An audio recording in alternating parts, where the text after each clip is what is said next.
As someone that is so quick to criticize Creative Assembly when things go wrong with the series, I thought it would be time to give them some praise, because the newest Total War game has just released and it is incredible. Something that I never thought that I would see, and something that Creative Assembly have never done before. You might recognize this trailer, and it was quite well praised when it first came out. Then when a Total War Pharaoh actually released, well, it was somewhat of a disaster. But this is Total War Dynasties, almost an entirely new game and the biggest historical title that Creative Assembly have ever released. As you can see, quite a lot is new, so we're going to jump straight into this. 75 gigabytes of new content within a Total War game. And as mentioned, this is the biggest historical Total War game to date, and it is a true Bronze Age Total War. They've redeemed themselves past what anybody expected with the Total War Pharaoh, and I don't even think it's called a Sagas game anymore, since, well, that's kind of what the Dynasties subtitle means. Now, you can play Pharaoh or Pharaoh's Dynasties.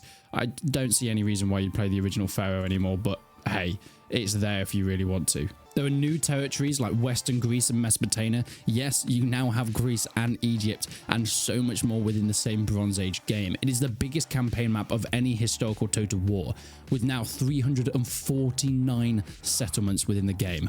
That is absolutely insane. I mean, this update added in itself 168 of these settlements for complete free. If you have Total War Pharaoh, this is just the new game now, with 95 new factions and 39 of them playable, everything from major to minor factions, with over 150 reworked and new units. So you've got your regular Egyptian factions, as we've already had, but oh look, now we've got Troy. Yes, you've got Hector from Total War Troy, Paris from Troy, Priam, all the characters from the game. They pretty much merged the two games together for absolute free. You don't have to own Troy for this, by the way.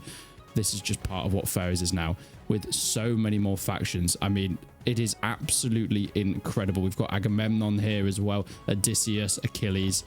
He is playable within the game. Look at this fella. I actually can't believe they've done this. I genuinely cannot believe that CA Sophia have gone this far.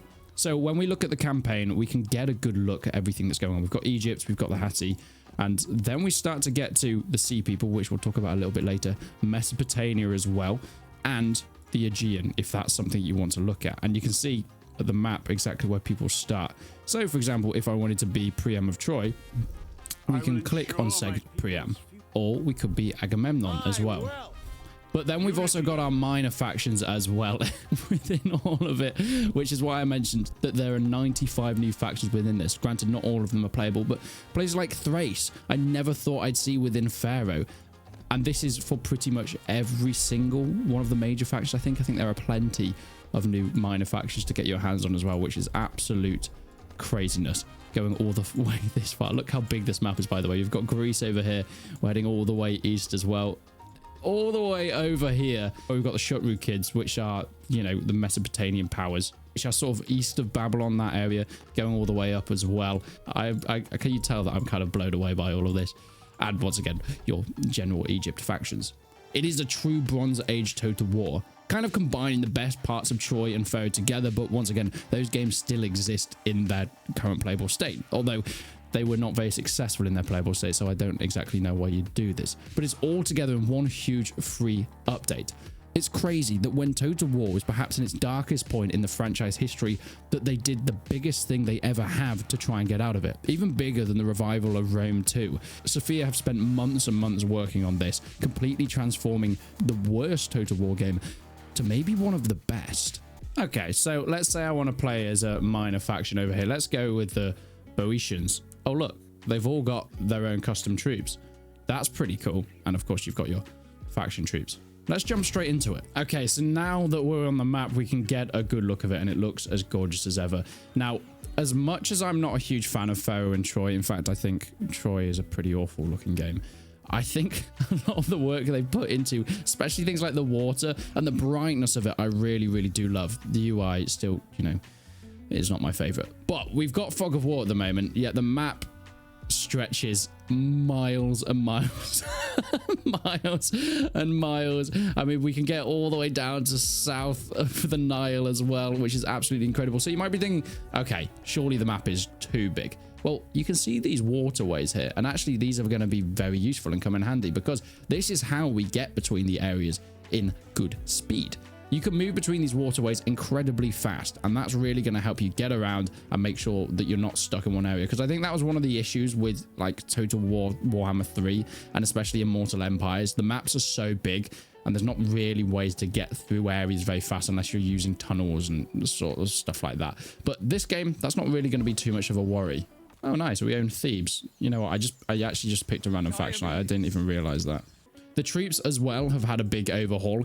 The battles have completely changed. Of course, we've got new troops and cavalry that have come in as well. Combat feels way heavier and more impactful. It feels like you're fighting a proper battle, and I cannot wait to experience this more, especially when it comes to multiplayer, because once again, this has literally just released. I'm recording it about 10 minutes after it's unlocked on Steam, and whilst some people did get early access to it, I think I've been too mean to Creative Assembly in the past, so I definitely didn't. Right, let's put our lads over here. Let's get them out in the open. Lovely. Everything seems very responsive, which is better than the last time I remember playing this game. Like, it just, I played it on release and it was just the clunkiest thing in the world. But god damn, they look sexy as hell. Oh, look at those bronze shields. I mean, it's been so long since we've had a proper good historical Total War, and they've actually done it. But I mean, if you're looking for historically accurate arms and armor, okay, you're still going to be wanting more. And in that case, it's probably not the right thing for you. But in terms of actually playing it in the historical modes and having the Bronze Age fractions that we've all been waiting for with Trojans and, of course, the Mesopotamians and the Egyptians, you don't really get much better than this. Okay, let's set up and start up. Let's head out this way. Make sure we're not running because we don't want to get tired already. Hey-ho. You can hide over here actually, and I will make you run. My biggest gripe with Troy, and even Pharaoh to some extent, especially Troy though, I was really looking forward to that game. I was looking forward to something that was similar to a Rome 2 in terms of its feel, but we never got that. And this feels like now they've put it in with Pharaoh. They've had the combat overhauls that have, you know, changed the way that people fight. It really does feel like it's what Troy was supposed to be. It really feels like it's what Pharaoh was supposed to be. Sure, they didn't get it right first time, but they've definitely got it right this time, which better late than ever. I think that still works, especially when they've tried so hard with this, and you can tell that so much love and passion, and for no real gain. I mean, people have already bought the game.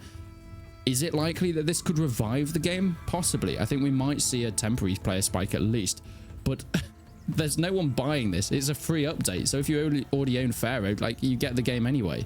There is very little that I can criticize about a company that puts that amount of effort, even if, well, it's something they probably should have done in the first place. But that brings you on to why. Why did it not go so well to start with, and what happened?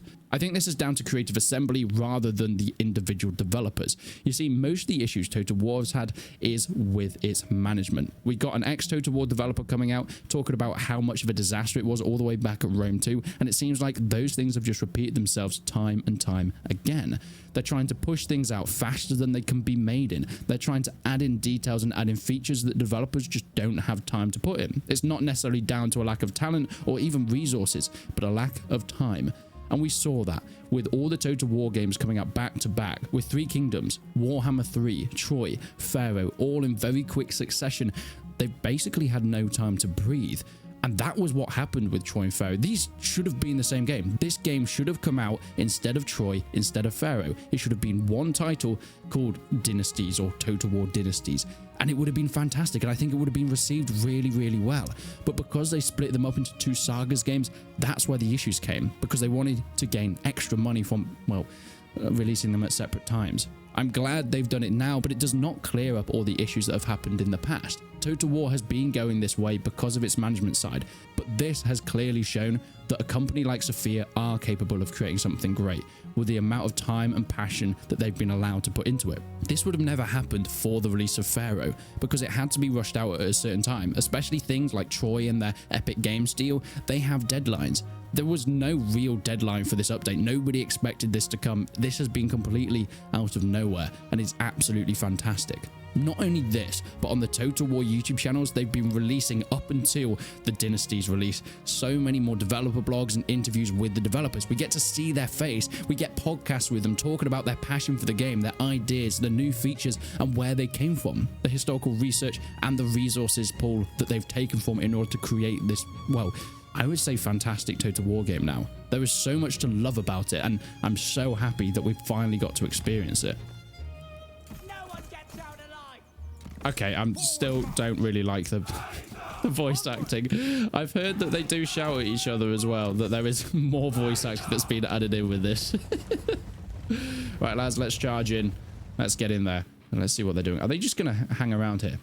There is a new combat feature called lethality, and this changes the way combat has really worked. I mean, now it doesn't matter what type of unit they are, you can get lucky kills and lucky blows upon your enemy. What I mean by that is instead of just whittling an enemy down, if someone gets a lucky shot, they can take out another individual within one hit. So a lower level guy could take out an elite troop if he gets a lucky stab to the face. And they've added that mechanic to try and replicate that feature of real life within Total War. Now, of course, the more elite unit, the more likely they're going to get that lethality blow. The more peasant unit like these lads, it's very unlikely, but it is possible. So it's not just a complete back and forth of hitting and whittling people down. You can get lucky kills. You can get units that really come out on top just because they fought better that day. And I think that's a really, really cool addition. Okay, we're going to have to, yeah, we're going to have to really get around the outside here. Can we sort out these lads, please? Thank you, thank you, thank you, thank you. Okay, well, you've gone down too far now. I don't know why you've done that. Let's charge you up, boys. Why are you going off this way? You've now just faced your back to my archers. That's an absolute disaster for you. The mocap and animations look absolutely incredible. Let's see if we can see some of those lethality lucky kills. Oh, never mind. It looks like they've retreated already. It's a little bit embarrassing for you guys, but I mean, what are you doing, man? You're the leader. You're pissing about off in the distance. In fact, if we bring you around, we might be able to get some hits upon the enemy. That might be good. So these are our weaker guys. They're starting to go down, but as you can see, they are, yeah, they're getting a few kills upon the enemy there, hitting them. They are more shock troops and can penetrate through armor with their big sticks. Bows and javelins and things like that, projectiles in general, seem to do a little bit more damage as well. They feel a little bit less useless, which is always a nice addition. Fire at will, boys. Let's see how many we can hit in the back. Oh, a slaughter. Mate, you've just gotten, look at that. It's gone right through his arm. I mean, since Rome 2, we've had these projectile physics that look really, really cool, and I really, really love them. It's okay. Don't worry about it, lads. Don't you worry about it. It's these archers. They're a nightmare. I get it. We needed someone to rally there. That was very, very close. I almost lost my entire army by accident. I say by accident. I did get my general killed, which wasn't ideal. No, no, no, no, no, no, no. Don't you come into the battle. We cannot deal with another charge in the back. Please rout. Please rout. Please rout. I beg you. Thank you. There we go. That's them gone. Okay. We easily won that battle. Oh, God. Hold on. That was my... Oh, yeah. My general died. Look at all these units. Look at them. Look at... I mean, how long has it been since we wanted proper cavalry within a game again? And I'm so glad that it is here. Look at my horse archers. Ooh, blotting out the sun. Yes. Bronze Age Total War is finally here. But is it any good? That's the real question. I think it is pretty good. I think it's pretty goddamn cool. Okay, they have used all the same units and stuff from Troy, but that makes sense. It's set within the same-ish time era. Oh, God. No, no, no, no, no, no, no. I'm so happy that this is free. I mean, there are plenty of people that will still have a lot of criticism for Pharaoh because they should have done this in the first place. This should have been the game that we all expected. And this is the game that people should have paid for. Like, there's no way around it. Total War and Creative Assembly have been taking advantage of their fans, and they're holding on to the goodwill that has come from their previous titles for a long, long time. So it's a good idea that they've actually decided to redeem themselves. So good job, guys. Keep going this way. I think people will be very happy if we get more stuff like this.